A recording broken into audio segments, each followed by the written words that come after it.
Okay, I have a question for you. And I want Yeah. you to resist the philosophical answer. I'm looking for the economic one. All right, I'll do my best. Philosopher hat is off. What's the question? Does a dollar bill have value if no one is looking at it? Huh. So you're starting us off with the if a tree falls in the forest riddle, but for, late stage capitalism. Literally, yes. But I'm serious. Yeah.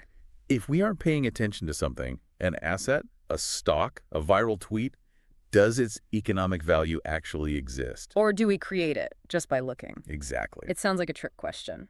But if we're following the documents for today's deep dive, the answer is a hard no. Value doesn't exist until we look. Which just contradicts basically everything I learned in Econ 101. Well, it contradicts everything most of us assume about reality. But that's the whole premise of the research we're unpacking. The main document is called The Fold, Attention as Economic Infrastructure. And it's a heavy one. It really is. It argues that we have the entire mechanism of the modern economy backwards. So today's deep dive is about the inversion. That's the term, the inversion.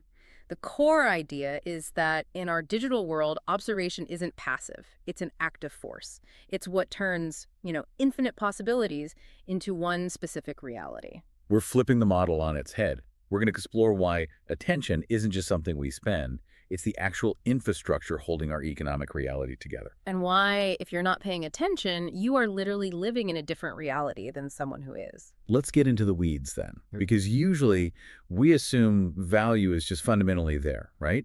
A company has factories, it has cash flow, that's its value. We just show up and notice it. Right, that's the standard economic model. We're neutral observers. Imagine a map. The mountains are already there. You just need a compass to find them. Facts are facts. So if stock price goes up, it's because the company did something good. Value comes first. Yeah. Valuation, the price comes second. Exactly. You don't change the mountain by looking at it. But the Fold argues that's fundamentally wrong now. The field isn't pre-mapped, it's pre-structured. Pre-structured. Okay, that's a term from the text that tripped me up. Break that down for us. Think of it less like a solid map and more like a fluid environment. The source uses this very specific phrase. It says, the market is a landscape of latent topologies of pressure, tendency, and half-formed trajectory. Okay, latent topologies. That sounds great, but it's a bit dense. It sounds more like we're talking about weather patterns than balance sheets. That's actually the perfect analogy. The source leans into it heavily. Think about it. The potential for a storm exists, right? The humidity, the heat. All the conditions are there. But it doesn't become a storm until things snap into place.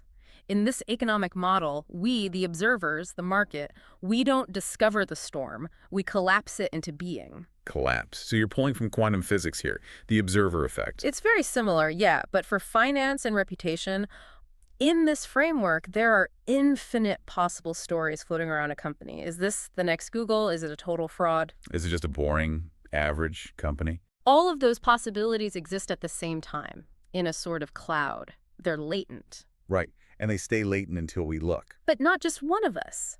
It takes sustained attention from the collective.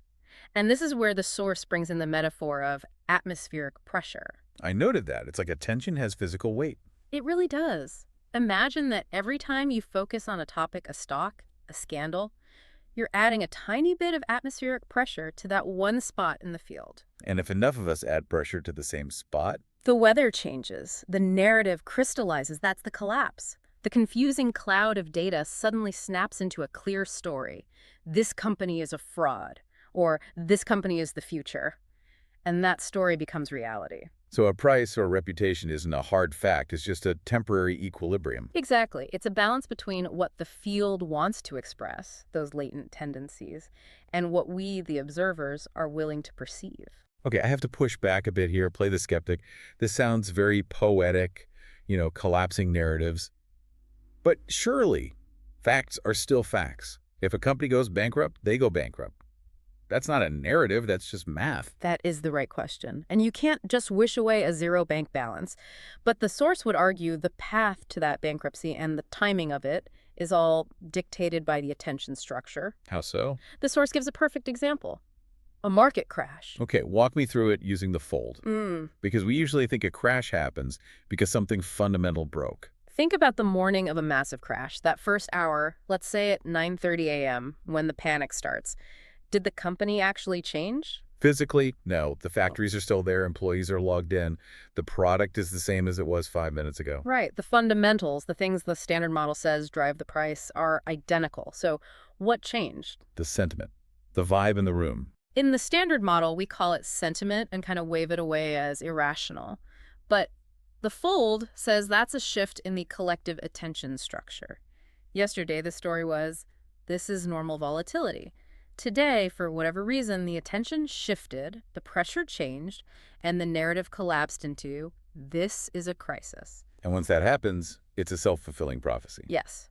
The value was always conditional on the observation pattern. When the observers coordinated on a new story, the value literally evaporated. That's terrifying. It means billions of dollars are just held together by an agreement to look at things a certain way. Welcome to the modern economy. And it's not just finance. The source uses an even more relatable example, platform reputation, like a restaurant rating on an app. Right, the star rating, which basically dictates where we all eat now. Okay, so does a restaurant have a rating if it just opened and no one has ever been there? No, it's just a kitchen. It has potential, but no rating. Exactly. The rating doesn't exist. It isn't discovered by the first customer.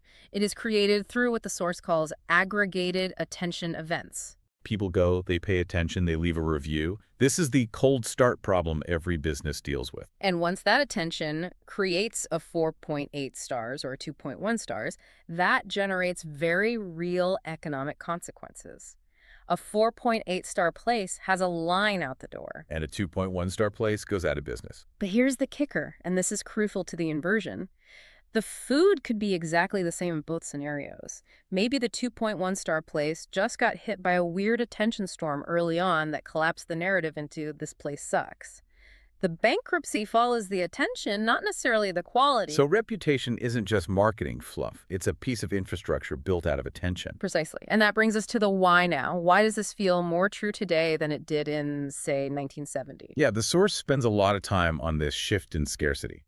Because humans have always paid attention to things. What's different? It comes down to supply and demand, but for information itself. In the pre-digital economy, what was scarce? Stuff. Goods, capital, labor. And access to information was definitely scarce. If I wanted a stock price in 1980, I had to find a newspaper. Information was expensive. But our attention, it was functionally unlimited compared to the amount of information out there. You were waiting for data. We were hungry for it. Now the ratio is completely inverted. Totally. We're drowning in data. Yeah. I have more financial news in my pocket than a whole trading floor had in 1990. Exactly. We have information oversaturation. The constraining resource is no longer data access. It's the capacity to make sense of it all. The source calls it the capacity to compress data into actionable coherence. I love that phrase. It's maybe the most useful bit of jargon in the whole text. It is a powerful phrase. It means taking all the noise, the millions of tweets, the alerts, and turning it into a clear signal you can actually use. The economy now rewards the person who can command sustained, precise attention to create that coherence. So it's about compressing the chaos into a direction. Right. And this connects to another concept, narrative infrastructure. If attention is the scarce resource, then the systems that organize that attention are the most valuable things on the planet. The platforms. Yes. Look at the biggest companies in the world. Google, Meta, ByteDance. What do they actually sell? They sell our attention. They are narrative infrastructure. They provide the container for the atmospheric pressure. They decide where the attention goes. When Google puts something at the top of a search, they are collapsing the narrative of truth for that question. They're weather control machines. In a sense, yeah. And the source describes this dynamic within that system called the pulse. Right, the pulse. It's like the heartbeat of this whole thing. It really is. The model says you have the field, that's all the latent potential. And then you have the pulse, which is the active observational pressure. So when the pulse is on, when attention is focused and sustained, things happen. A stock rallies, a meme takes off, narratives crystallize. And when the pulse is gone, when we look away. The system reverts to what the source calls the house climate. House climate. So like the ambient temperature in a room, the default setting. That's exactly it. It's the ambient defaults. It's what happens when no one is actively driving the narrative. The system just sort of drifts. This is a really important distinction for you listening at home. It implies there are two states. You're either in the pulse, where reality is being shaped, or you're just drifting in the house climate. Yes. And in an information-saturated world, drifting into the house climate is usually a death sentence. Without that sustained, precise attention, no value can become binding. You just become invisible. So if we accept this, what do we do with it? How do we make this actionable? Okay, so let's start with markets. If you're an investor, this has to change how you see a stock price. You stop seeing it as absolute truth. Right. The source says prices reflect the stability of attention structures, not just fundamentals. That completely redefines volatility. We think of it as uncertainty about the future. In this model, volatility is a measure of narrative coherence. If a stock is jumping all over the place, it's because the attention structure is unstable. The market hasn't decided yet if the company is a winner or a loser. So you're not reading the asset, you're reading the argument about the asset. Exactly. You're reading the battle for coherence. Which brings us to the so what for the listener. The source uses this great metaphor of weather reading. This is the most actionable part. We need to treat the information environment like meteorology. It isn't just random chaos. It's a complex system. Right. A meteorologist sees pressure systems, fronts colliding, humidity levels. The strategy is to become a weather reader for information. So, where's the pressure building? Where's a narrative front forming? Where is the field likely to collapse next? It's deeper than just trend spotting. It's about anticipation, seeing the latent topology before it snaps into reality. And the source says power flows to two types of people here. The first is obvious, those who can command attention at scale. The influencers, the media moguls, the storm generators. But that's hard to do. What's the second group? This is the one that's more accessible. Power also flows to those who can deploy attention with unusual precision. Deploying attention, that's the edge you can have. Think about the best investors. They don't just look at what everyone else is looking at. They find the latent spots. They see a company where the pressure is building, but the narrative hasn't collapsed yet. They see the pattern before the consensus forms. Exactly. If you can see what the field wants to do before everyone else looks at it and forces it to happen, you have a massive edge. That feels like the ultimate skill for the 21st century. Not knowing the most facts, but seeing where the attention is going to go next. It's the only currency that really matters now. Okay, let's wrap this up. This was a dense one. First, we're living in the inversion. The world is a field we structure with our attention. We don't find patterns, we collapse them. Second, things like market crashes and online reputation are just shifts in collective attention structures. When the story changes, the value changes. And this is all happening because the scarcity has shifted. We're not starving for information anymore. We're starving for actionable coherence. And finally, to thrive, we have to stop just looking at data points and start reading the weather, the atmospheric pressure of attention itself. That's it, in a nutshell. It really makes the world look different when you put your phone down. You realize you weren't just scrolling, you were voting on reality. You really were. So before we sign off, I want to leave everyone with one last thought from the source. It goes back to that idea of the house climate. Yes, the provocative part. It is. We talked about the pulse, that moment of precise active attention. And if that pulse is absent, the system just reverts to its ambient defaults. We just drift. And that leads to a question you should probably ask yourself today.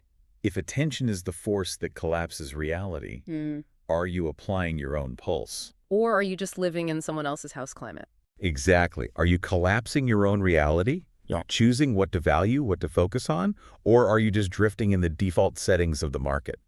Because if you're not paying that sustained, precise attention... Someone else is doing it for you.